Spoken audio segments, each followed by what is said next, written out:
Hoy vamos a comentar el capítulo 18 de este libro de Primera de Samuel en esta serie que llevamos, que es el pacto de Jonatán y David. Entonces empecemos a comentar este capítulo.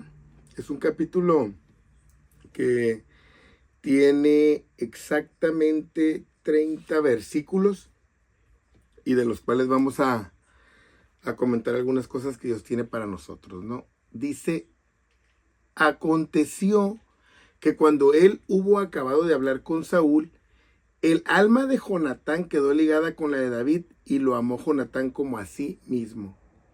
Entonces, arrancando este tema, vemos que Jonatán se quedó impactado por ver cómo David le responde a Saúl cuando podía contestarle de una manera arrogante porque había vencido a Goliat. Este capítulo es enseguida de esa gran victoria, ¿no? Este capítulo ha sido muy usado para hablar cuando dice que el alma quedó ligada, la de Jonatán con la de David, la han usado para temas muy corrompidos, queriendo avalar el asunto de la homosexualidad o de ese gusto entre hombres, ¿no? Porque no podemos hablar de amor, un gusto entre hombres, y que lo ha resaltado mucho Hollywood. Entonces, lo que aquí tenemos es realmente una amistad profunda, una amistad sellada porque estos dos personajes tienen similitudes en muchas situaciones, en muchas cosas, o sea, se identifican. Entonces, el amor de hombres en este sentido se entiende porque los dos conocen la guerra. ¿Sí me explico? O sea, los dos han experimentado cosas similares. Entonces, hay una amistad aquí bíblica donde Jonatán es el hijo del rey, ha tenido todo lo que se puede ofrecer a alguien, se tiene muchísimo, y la contraparte es David, que es hijo de una persona común, pero que la gracia de Dios está con él. Entonces, aquí hay una fusión donde yo tengo todo, y aunque tengo todo, no puedo hacer todo, y alguien que no tiene nada de lo que yo tengo, pero lo veo haciendo grandes hazañas. Entonces hubo una identificación en ellos, ¿no? Los unió entonces el amor a quién, al pueblo, los unió el ser guerreros, en ser arrojados, aventados, en que ponían su confianza en Dios. Entonces eran personas muy afines en muchas cosas, y esto logró que hubiera una amistad muy profunda en ellos, ¿no? Por eso quedó el alma ligada a la de otros, y a veces es fácil ver esto en situaciones propias, ¿no? Donde hay alguien que es muy afín a nosotros, a nuestra forma de divertirnos, a nuestra plática, a nuestros planes, a nuestros proyectos, y que podemos estar platicando horas con ellos, pero porque son amistades, son vínculos que se hacen donde el mundo a veces no entiende la amistad, y ellos siempre le dan una connotación sexual, ¿no? O en este caso hombre con hombre, pues como si fueran homosexuales, ¿no? Pero eso está totalmente lejísimo de lo que nos enseña aquí la Biblia. Entonces, también el mundo enseña que no puede haber amistades, por ejemplo, un hombre y una mujer sinceras. Siempre entra el interés sexual o físico, y no es correcto, no es verdad. Entonces, puede haber una amistad sincera totalmente, un hombre con una mujer, o un hombre con un hombre, o una mujer con una mujer, ¿no? Entonces, y Saúl le tomó aquel día y no le dejó volver a casa de su padre. Entonces, Saúl, el rey, sabía que era muy bueno contar con un elemento así como David, y ya no lo dejó que regresara a sus oficios comunes después de la tremenda victoria que había tenido con el gigante y todo lo que se venía para David. O sea, tenía un hombre que no le tenía miedo a nadie, y que Dios estaba con él. ¿Quién no quiere estar con una persona así, con una persona que vemos que es respaldada por Dios en todo? Entonces Saúl entendía esto, ¿no? Entonces hicieron un pacto Jonatán y David porque él le amaba como a sí mismo, ¿no? O sea, esa identificación fue tal que quizás Jonatán también le dijo a su papá, ¿sabes qué? Que esté aquí en la casa porque es una persona que nos conviene, es una buena persona. Entonces esa amistad empezó a dar fruto, ¿no? Y Jonatán se quitó el manto que llevaba y se lo dio a David y otras ropas suyas, hasta su espada, su arco y su talabarte. O sea, esta fue una manera de honrarlo porque vemos un Jonatán humilde, un Jonatán centrado en el propósito de que el pueblo de Dios viva en victoria. No vemos a un Jonatán egoísta o egocéntrico pensando en él. Entonces, al darle estas cosas, confirma el pacto, porque le está dando cosas personales y que eran valiosísimas. ¿Sí me explico? Que representaban el honor, su arma. O sea, se las estaba dando a un hombre que había demostrado su valor al defender el pueblo, sus vestiduras. Todo, él lo estaba honrando de una manera muy personal. Estaba diciendo, es que tú eres como yo, vales como yo te considero que no hay diferencias entre tú y yo, somos iguales. Mereces usar la espada del hijo del rey, mereces usar la ropa, porque tienes un alto honor para mí, como ellos lo tienen de mí. Y salía David a donde quiera que Saúl lo enviaba, y se portaba prudentemente. Y lo puso Saúl sobre gente de guerra, y era acepto a los ojos del pueblo y a los ojos de los siervos de Saúl. O sea, David era un hombre muy obediente, no andaba hable de su victoria, de que había derrotado al gigante porque se lo adjudicaba a Dios. Entonces esto lo llevó a estar enfrente de un ejército porque había demostrado más valor que todos. No había nadie mejor que él, con más valor que él. Entonces, repito, como lo dije en otro video, David es un tipo de José, el que le decimos el soñador, porque su valor, su paciencia lo llevó a ser el segundo en Egipto. Ahora aquí David, él tiene una posición poderosa en el reino de Saúl. Entonces eso es importante, el ver que el trabajo es el que nos va llevando, pero la prudencia, que a veces batallamos todos, somos imprudentes, hablamos lo que no tenemos que hablar, cuando no lo tenemos que hablar por lo que sea. Entonces debemos de trabajar en eso, en ser prudentes para que entonces la bendición de Dios venga a nosotros. Y a veces esa imprudencia se roba nuestra bendición, ¿verdad? Entonces la gracia de Dios estaba sobre David y todo lo que hacía lo estaba encaminando al reino de Dios y al reino en el que él iba a ser más adelante el principal, ¿no? Pero resulta que ante toda esta algarabía, ante toda esta victoria y este jolgorio por lo que había pasado con Israel en contra de los filisteos, dice el verso 6, aconteció que cuando volvían ellos, cuando David volvió de matar al filisteo, salieron las mujeres de todas las ciudades de Israel cantando y danzando para recibir al rey Saúl con panderos, con cánticos de alegría y con instrumentos de música.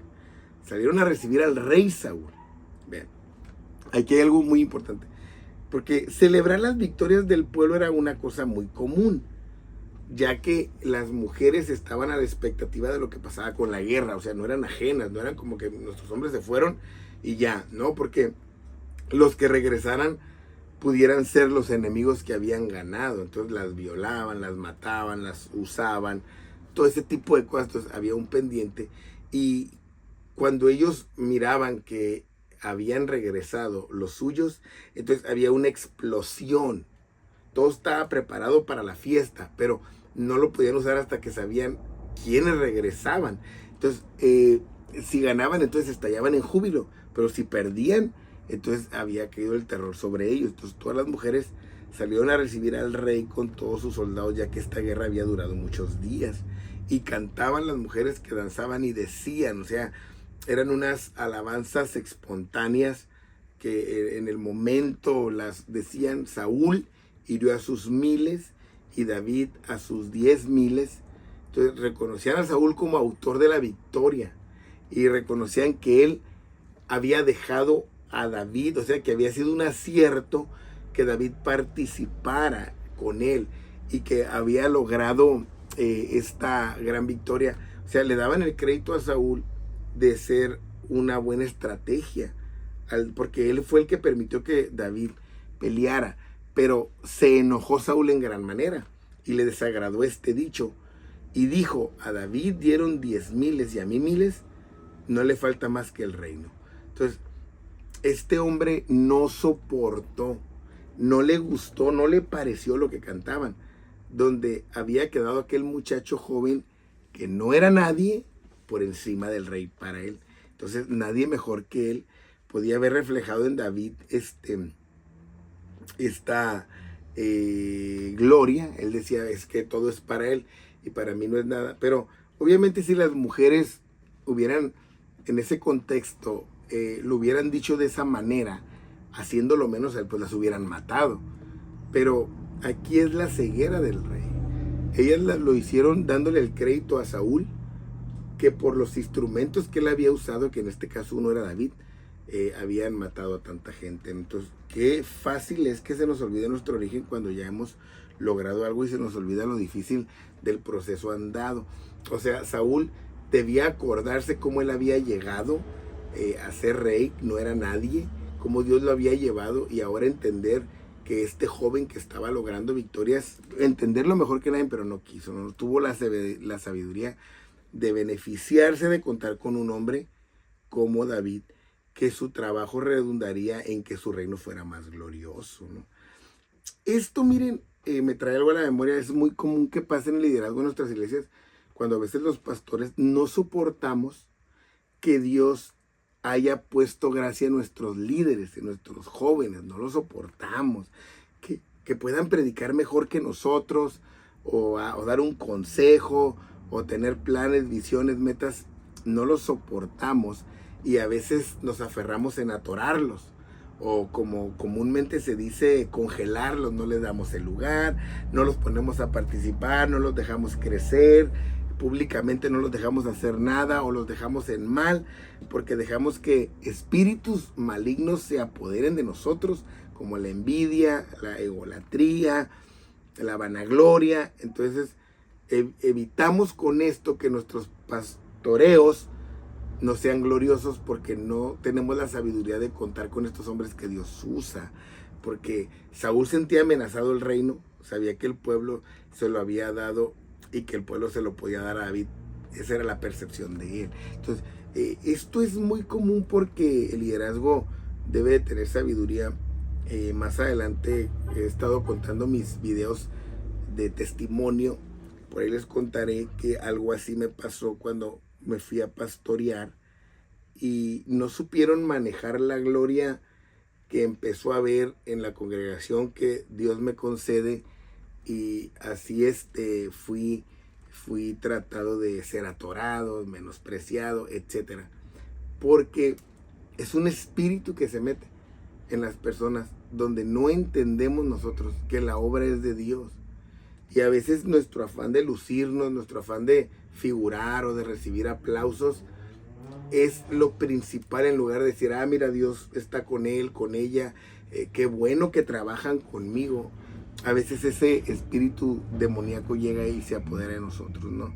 Entonces, y desde aquel día Saúl no miró con buenos ojos a David, fíjense, porque Dios lo respaldaba, porque Dios estaba con él, ¿no? Entonces, el pueblo honraba a David, pero en el rey iba desfalleciendo el favor para con él. Entonces, aconteció el otro día que un espíritu malo de parte de Dios tomó a Saúl y él desvariaba en medio de la casa. Es decir, este hombre que se negó a que el Espíritu Santo lo ministrara, lo guiara, lo incitara, que ese Espíritu de Dios que había puesto sobre él cuando fue ungido, se negó a aceptarlo. Entonces vino el espíritu del diablo y lo posesionó, es decir, llegó a su cabeza y lo hizo desvariar, lo hizo hacer locuras, ridiculeces, cosas que estaban fuera de sentido, ¿sí?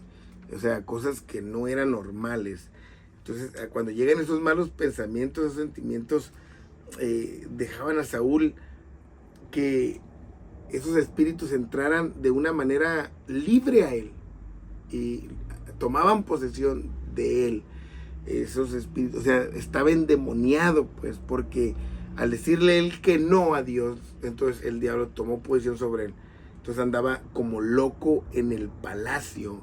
La gente lo miraba como un loco porque no soportaba que alguien tuviera más éxito que él. Pero el éxito redundaba en su reino. Pero el diablo lo cegó. por querer la gloria para él. Entonces tengamos cuidado con esto. Si Dios levanta en nuestras congregaciones grandes predicadores, gloria a Dios, grandes maestros, gloria a Dios, grandes líderes, gloria a Dios, porque así la obra de Dios va a ser engrandecida. Nosotros no debemos de sentir que peligra nuestro puesto, porque entonces ya serían malos espíritus los que están en nosotros. Entonces cuando nosotros queremos apagar a alguien que Dios está usando en un don, en un ministerio, es porque hay un espíritu maligno que lo hemos dejado entrar. No necesariamente estamos posesionados, está posesionado nosotros, pero ya hay áreas donde ha tomado el control, porque nosotros lo hemos dejado. Y esto es bien común, que haya gente bien celosa, que haya gente que no soporta que alguien tenga éxito. Se los digo por experiencia propia, ¿no? Entonces David tocaba con su mano, como los otros días, y tenía Saúl la lanza en la mano. O sea, la lanza siempre estuvo lista para matar a David. Y el enemigo siempre va a tener la lanza lista para enclavarte. Siempre. La lanza tiene tu nombre. No creas que él anda viendo a ver qué pasa. No, él está listo.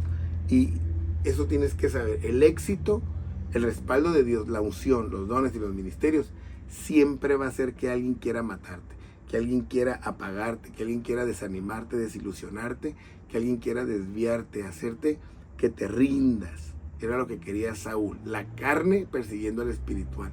Nunca va a haber una condición correcta entre los dos, ¿no? Entonces, y arrojó Saúl la lanza diciendo, enclavaré a David a la pared, pero David lo evadió 2 veces. Es decir, te van a lanzar, lanzas sí, pero no tienes que dejar las promesas ni los propósitos de Dios. Las tienes que esquivar, las que te avienten, esos malos comentarios, esas quizás burlas o que te levanten un falso, esquívalo. Que alguien te quiera desmotivar, dar un mal ejemplo o dar un mal comentario, esquívalo, pero no dejes de trabajar en la obra de Dios. El enemigo tiene la lanza a la mano. Entonces David tocaba como siempre para ministrar la vida del rey, pero Saúl tenía la mano en la lanza y ya no pudo soportar más y se dejó dominar y quiso matar a David. Entonces Saúl era un excelente guerrero. El problema es que Dios no estaba con él y quería dejar atravesado a David, fíjense. Pero Dios estaba con él, que lo pudo esquivar. Entonces, eso es algo que tenemos que aprender. Las lanzas van a llegar después del éxito, van a llegar después de la victoria. Las lanzas están listas. Entonces, no vivamos extrañados del ataque del enemigo, porque la lanza no la puede aventar un líder, no la puede aventar alguien que tenga influencia sobre nosotros, ¿no? Tenga más poder.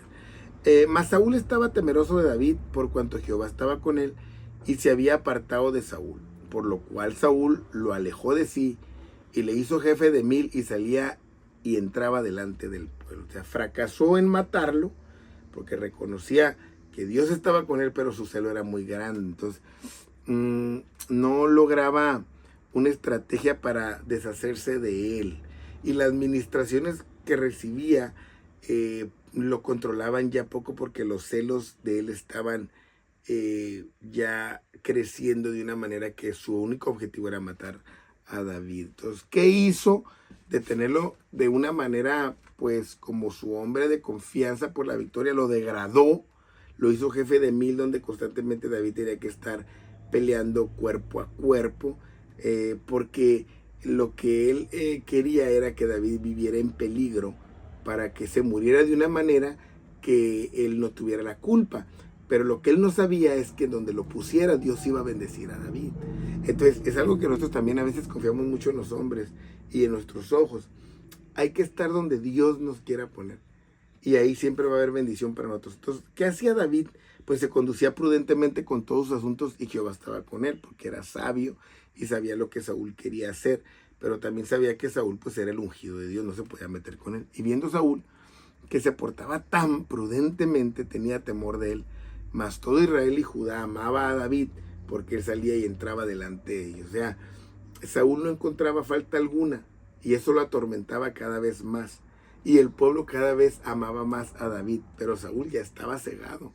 Saúl no aceptaba ni quería entender, ni quería abrir sus ojos del beneficio de tener a ese joven ahí.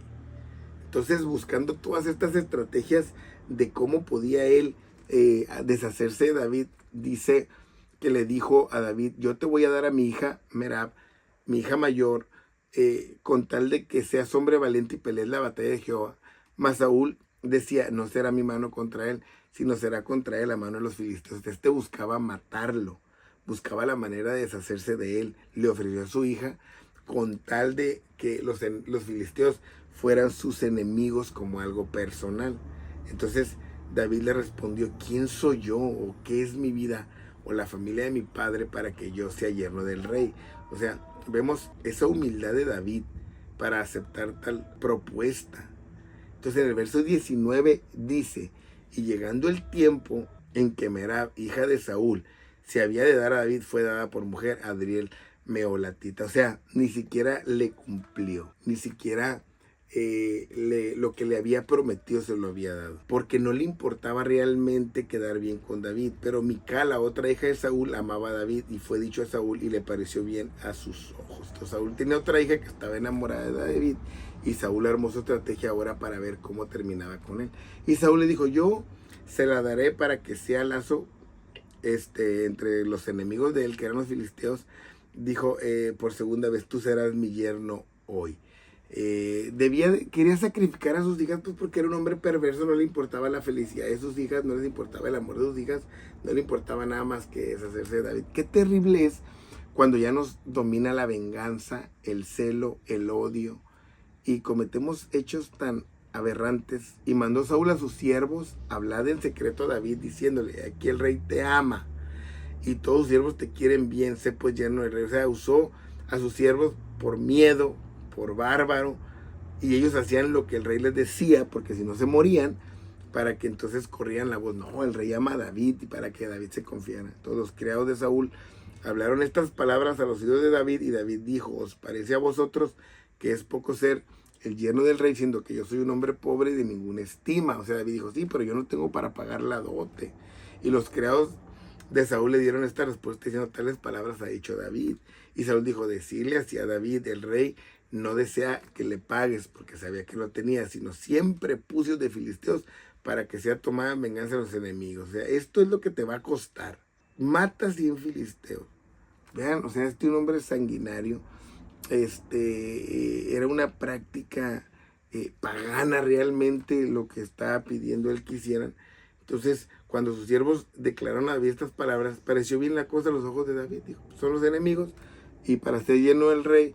Entonces, antes de que se cumpliese el plazo, fue David y mató no 100, sino 200 para que no quedara duda. 200, y Saúl le entregó a Mical ahora sí. Entonces, David había estado de acuerdo porque realmente era un hombre valeroso, un hombre de palabra. Pero Saúl, viendo y considerando que Jehová estaba con David y que su hija Mical lo amaba, tuvo más temor de David. Y Saúl fue enemigo de David todos los días. Voy cerrando ya este video para que veas que cuando alguien te odia, cuando alguien quiere venganza de ti, no va a haber poder que lo haga desistir de eso, porque ya está cegada la persona. Y a veces nosotros queremos reflexionar con la gente, queremos que entiendan, pero ya es un odio o ya es una venganza casada. Lo que tenemos que hacer es pedirle a Dios que quite eso de las personas, porque ya no van a entender ni con nuestros actos, ni con nuestros hechos, ya no van a entender ni con nuestras palabras. Entonces ya hay espíritus ahí. Hay gente que se quiere vengar de todos, que odia a todos. Son malos espíritus. Entonces hay que pedirle a Dios y hacer guerra. Y salieron a campaña los príncipes de los filisteos, y cada vez que salían, David tenía más éxito que todos los siervos de Saúl, por lo cual se hizo de mucha estima su nombre. Dios iba engrandeciendo el ministerio de David y nadie podía hacerle frente. Aunque le aventaron lanzas, aunque le pusieron trampas, aunque lo obligaron a tener los enemigos de los filisteos como algo personal, iba creciendo. Dios lo hizo exitoso. Mi deseo es que Dios te haga exitoso a ti en todo. Que entiendas que hay ataques, que hay enemigos, que hay gente que odia, que hay gente envidiosa, que hay gente que quiere estorbarte, que hay gente que se quiere lucir, que no quiere que tú te luzcas, que no quiere que tú resplandezcas, pero Dios te va a hacer engrandecer tu ministerio, tu don, tu llamamiento, independientemente de sobre quién tenga que pasar Dios. Entonces sigue adelante y no te detengas. Mi deseo es que Dios te bendiga grandemente.